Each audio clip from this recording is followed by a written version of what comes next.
Hello, this is the Negro Exciting News Fun Show, and I'm your host, DJ Motherfucking S. So what we're going to talk about today, we're going to talk about is China's colonization of Africa a bad thing? Yeah. So this is a topic which is a hot conversation going on now. So I saw a video today with a man African man, Ghanaian man who lives in China. Yeah. So that's what sparked this now. So basically, the Chinaman went to several countries in Africa. He went to Uganda.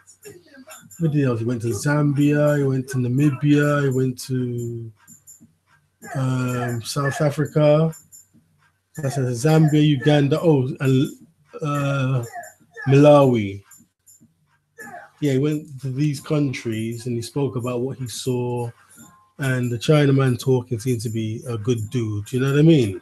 But like, they spoke honestly. China's there, they're doing things, but obviously they're looking for profit. Because this whole idea about, China just being in Africa, to build things and improve the place is a joke. I mean, who goes somewhere, yeah, just to improve somebody else's country? Who's got time for that? Who's got money for that? Yeah, you're going there because, if you go there to build the roads, presumably it's because, you want to carry something out on those roads. Yeah. If China is building roads and they build an airport, I don't think they're doing it out of the goodness of their heart. I think it's because, they want to get timber or minerals and transport it on a nice road. Yeah, and they built the airport so that the lorries can get to the airport neatly and load the airplane so the airplane can fly up Africa and go to China with the goodies. They're not just doing it because they're bored and they ain't got nothing to do in there. They're such lovely, sweet people. Yeah, but also, yeah, I'm watching some videos about racism in China. So it's like, well, if they're so racist, why would they go and help Africa? Apparently this guy I listened to, he says he literally doesn't even want to make eye contact with certain Chinese people. He will come out of his house. He's a black American living in China, yeah, in Shanghai. He will come out of his home and he just looks at the floor like a fucking slave, yeah, because he doesn't want to make eye contact with these people. Because just making eye contact with them, they're so racist, they want to bring him down, chatting rubbish. Yeah, it's hard to get a job. He's a qualified teacher. Yeah, he finds it hard to get work. Some places basically say they don't want any black people and they don't want any Indians, any black-skinned Indians. If you're white, it's okay. We want you. If you're black or Indian, dark-skinned, don't even bother applying for the job. Yeah. So, and then at the drop of a hat, they'll start, telling you some rubbish about nigger and go back to your own country. And some lady that yes, I'm dealings with, she has a mental problem. I mean, she was hounding this man for 7 years. You black, you fuck over 1,000 women. Your penis must have lot of HIV. You beggar, you Africa, you poor. Over and over again for 7 bloody years. This woman's just on this man's case. I don't know how he so patiently just tolerates this stuff, yeah? But that's the kind of personality he has. Very, very tolerant person. So it's like, well, if they're so racist, why are they going to go and build Africa? Yeah? If they're going there to build a place, it's because there's something in it for them. Yeah, and also, I can predict this, yeah?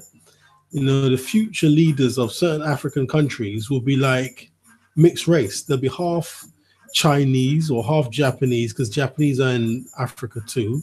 But let's just stick with China for the minute. They'll be half Chinese, half whatever African country they're in, Congo, Uganda, wherever the fuck they are, because they're all over Africa, yeah? And, black people, we're stupid, but we're not so stupid to let a Chinaman be president. Would we? Don't let some Chinaman go to fucking Nigerian be president or China go to Congo and be president. They're not that stupid in Congo. Yeah. So the children of Chinese immigrants, or let's say Chinese business people, they will mate with the black Africans, and the child, the mixed race child, half Chinese. Those children, I guarantee you, in the future will be running for presidency, and they'll be the leaders of these African countries. And obviously their loyalty won't be with Africa, will they? Yeah. Their loyalty will be with China, and they'll completely just give everything that Africans didn't willingly give to China. Yeah. Because, you know, even the word colonization of Africa, yeah, when the Europeans colonized Africa, it was with brute force. Yeah, it was with brute force, or then they used some trickery with the Bible and religion, but mainly it was brute force. Yeah, was it the Bismarck conference in Europe, and they carved Africa up? Yeah, I mean, this is how racist the Europeans were. Yeah, and it's right in your face to this day. And you know, the European will make up some silly story, and everyone will say, "Yes, you're right." You got two countries in Africa called nigger. Yeah, one is called nigger ear, which is Nigeria. It's called nigger ear.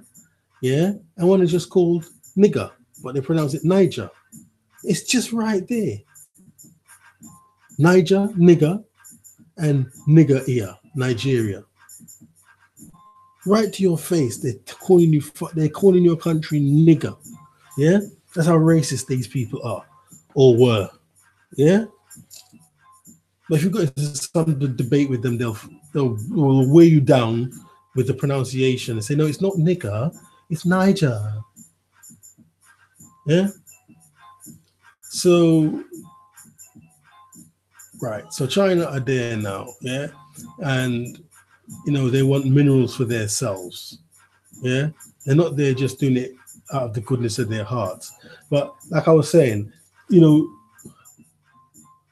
like I said, colonialism, you know, has connotations of brute force taking over, coming in, oppressing, you know, stamping down, oppressing the host population, taking over, which is what the European powers done, not just in Africa but in Asia. And I think what was it, Sykes and Picot? They done that in the Middle East and Arab world, Sykes and Picot, and the Nanking Treaty, where they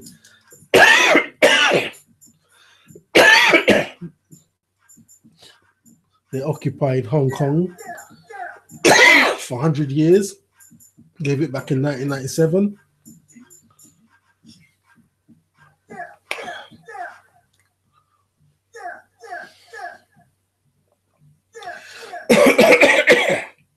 Sorry, but maybe, you know, the Chinese don't have to do any of that in Africa. Maybe the Africans would just willingly give them everything.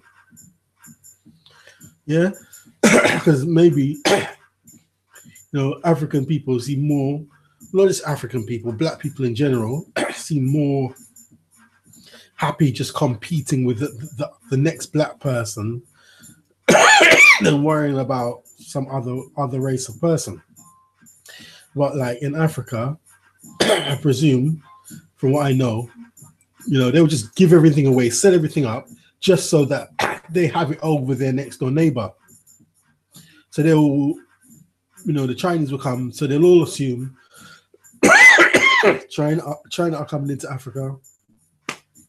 They're buying everything up. What can I do? What can we do? We can't do nothing. We might as well get what we can. Yeah. So that will be the mentality.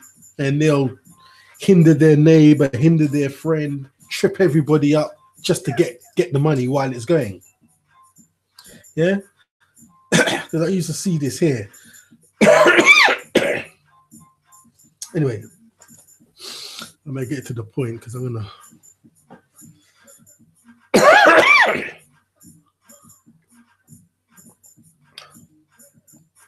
So basically, the point is, you know,